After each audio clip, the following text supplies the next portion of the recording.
Hello, hello my friend, c'est Priscille dans les bouchons. Deuxième et dernier épisode sur la visite de la ville d'Amsterdam. Nous sommes allés au Rijksmuseum. Je prononce certainement très très mal, mais il y a tellement de consonnes d'affilée que je ne sais pas comment ça se prononce. Alors pour cette visite, nous y avons passé 2 heures.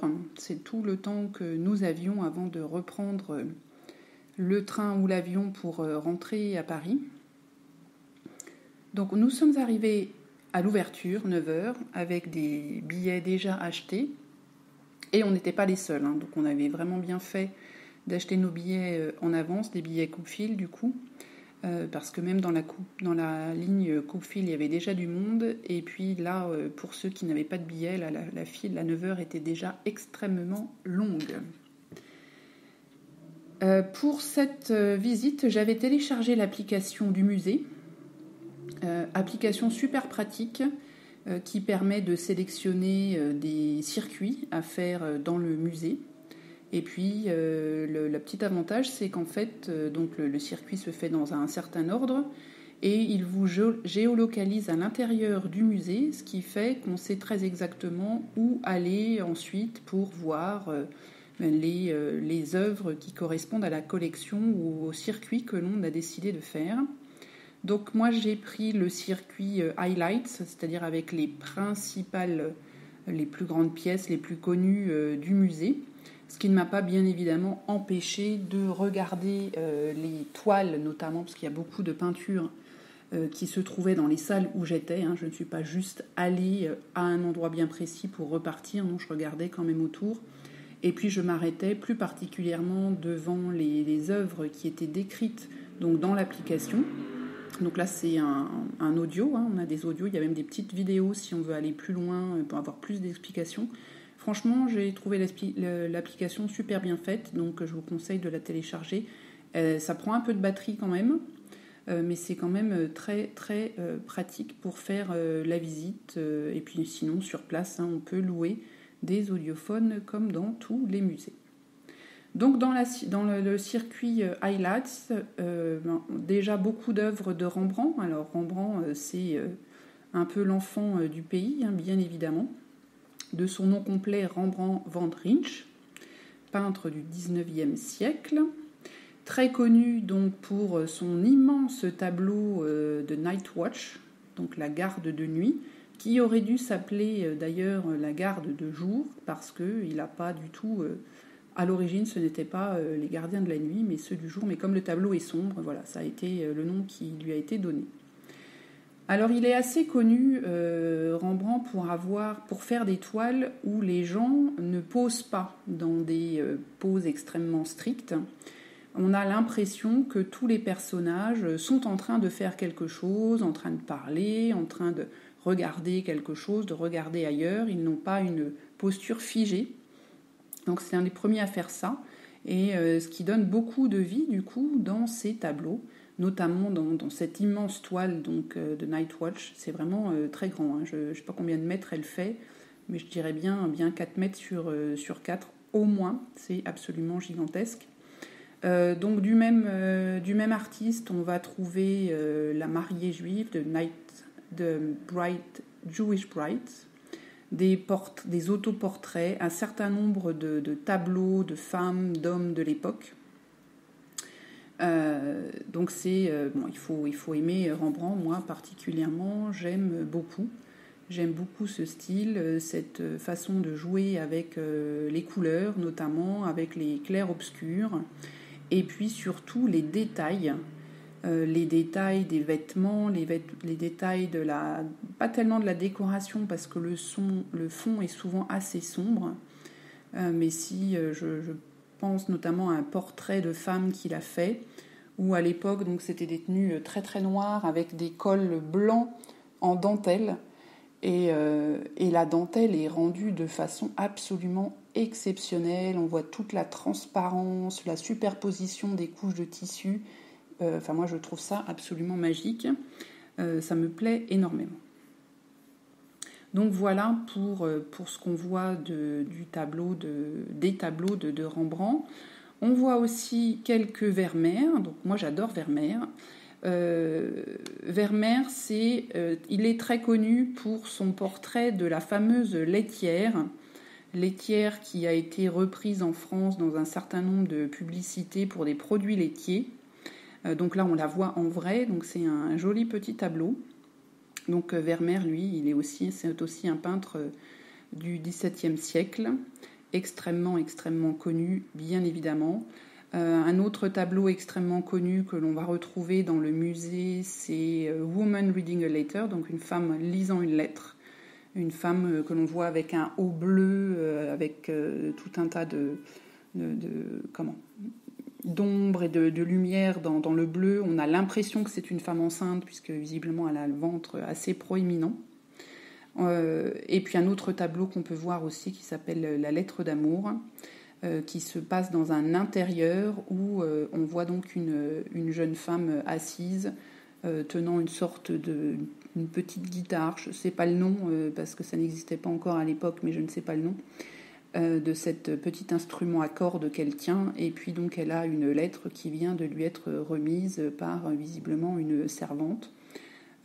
Voilà, donc Vermeer aussi, que l'on peut voir au Rijksmuseum. Autre artiste que l'on a vu, on a vu donc énormément d'artistes évidemment hollandais, beaucoup de Steen aussi. Moi j'aime beaucoup les peintres hollandais, donc j'étais absolument ravie d'être là. Beaucoup aussi de tableaux, dont je parlais de Steen tout à l'heure, qui représentent énormément de scènes de la vie quotidienne, avec donc là aussi des personnages qui sont en train de bouger, qui sont en pleine action, et des scènes joyeuses, parce que pour ceux qui connaissent un peu les peintres hollandais, les peintres du Nord, comme ça, c'est souvent assez noir, on n'a pas l'impression que les gens ils soient vraiment à la fête. Et lui, donc, dans ses tableaux, on voit donc des scènes de la vie quotidienne, des scènes de la Saint-Nicolas, des parties, des repas de famille, où les gens sont vraiment très joyeux, en train de danser, en train de manger, en train de rire, en train de boire. Donc c'est vraiment des tableaux qui donnent un peu de la bonne humeur, j'aurais tendance à dire, parce que c'est vraiment magnifique. On a aussi quelques Rubens dans ce musée. Il y a évidemment des centaines et des centaines d'artistes locaux, donc je vous encourage à aller faire une petite visite dans ce musée. C'est vraiment très très beau. On a aussi quelques meubles, quelques bijoux, quelques objets de différentes périodes. Voilà, donc c'est pas très très grand, hein, c'est pas le Louvre bien évidemment, mais ça vaut quand même le détour. Alors petit bémol alors il y a aussi des Van Gogh d'ailleurs, on voit notamment son autoportrait, voilà, puisqu'il y a quelques peintres impressionnistes qui sont exposés, Gabriel aussi, Paul-Joseph Constantin Gabriel, avec quelques toiles avec des lumières magnifiques sur les couleurs du ciel, des nuages, le soleil, c'est sublimissime. J'aime la peinture, donc forcément j'étais à la fête. Alors pendant cette visite, on a été envahi, entre guillemets, par un groupe de touristes, alors je veux dire asiatiques, parce que je ne sais pas s'ils étaient chinois, japonais, coréens ou autres. Et moi j'ai complètement halluciné de voir la réaction d'un certain nombre d'entre eux. Donc je pense que, comme beaucoup de visiteurs de ces pays, ils font des visites express dans les villes et dans les musées. Donc ils avaient tous le petit guide qu'on nous donne à l'entrée où il y a les principales toiles avec l'adresse, entre guillemets, où les trouver. Et la plupart, c'était absolument incroyable. Ils couraient, mais vraiment, ils couraient littéralement d'une œuvre répertoriée à une autre, sans jeter le moindre coup d'œil à ce qu'il y avait autour, qui valait quand même le coup, hein. C'est pas forcément parmi les grandes pièces ou les grands chefs-d'œuvre du musée, mais s'ils sont exposés là, ils sont pas arrivés là par hasard. Ils couraient, ils prenaient une photo et hop, ils partaient à la suivante. même pas le temps d'apprécier l'œuvre, de la regarder en vrai, parce qu'une fois que tu vas la voir photographiée, ça rend quand même pas exactement pareil que quand tu la vois vraiment pour de vrai dans le musée. Et ça m'a fait complètement halluciner. Alors, outre le bruit, de gens qui courent, ils parlaient très très fort, ils se déplaçaient donc en troupeau, je vais dire, c'était pas du tout organisé, et ils couraient d'une œuvre à l'autre comme ça, clac, la petite photo.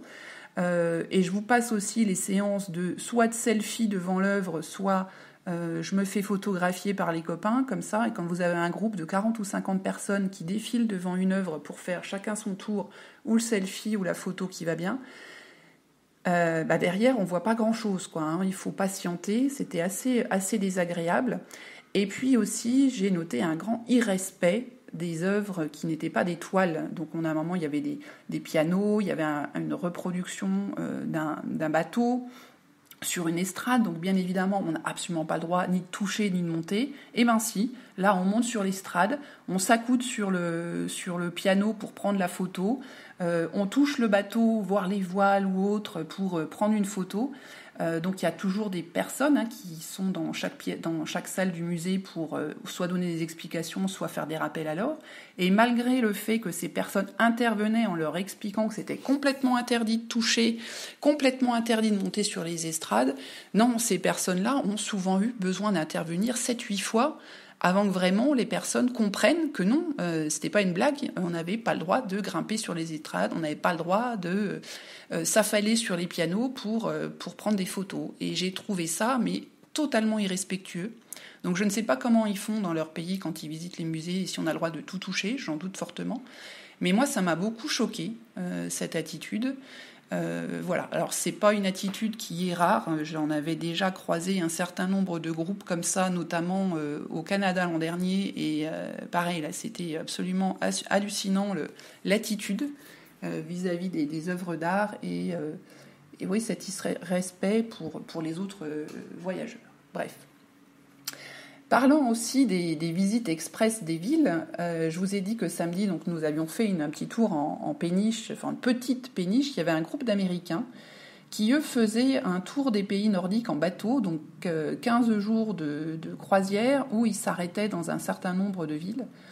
Et là, pareil, quand on t'explique qu'ils passent 3 heures à Paris, 2 heures à Amsterdam, c'est hallucinant. Je me demande quel est le bénéfice d'une telle visite express.